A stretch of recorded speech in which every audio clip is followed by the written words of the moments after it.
Today we're going to talk about an important topic, and that is how we're going to lift and bend without injuring our low back. Very brief anatomy review.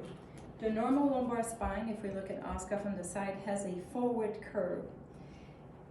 And that's important because if we look at my plastic model, the discs that are between the vertebrae are made with a tight ligament mesh in the back, but it's very strong if the lumbar spine remains with this anterior curve. If you round the lumbar spine going forward, you can much more easily injure a vulnerable area in the disc. You can cause a disc bulge, a herniation, and that sets the cycle of recurrent injury and degeneration.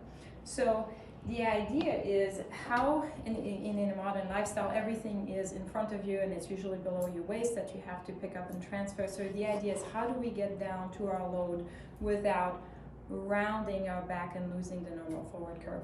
So you and I grew up in a culture where our default mechanisms look something like that. We're going to basically bend and grab something. When we do that, we're forcing my lumbar spine to go into flexion, and we get into this vulnerable position where we're more likely to create a disc injury. In many other places in the world where people have to work the ground without injuring themselves if they want to survive and eat, they have found a different way of doing that.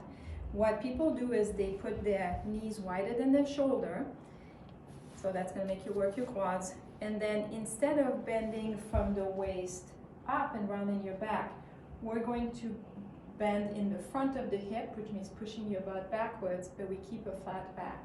So from the front, it looks like this: wide knees, flat back. I'm going to kind of sit between my knees, grab what I need, and come back. Okay?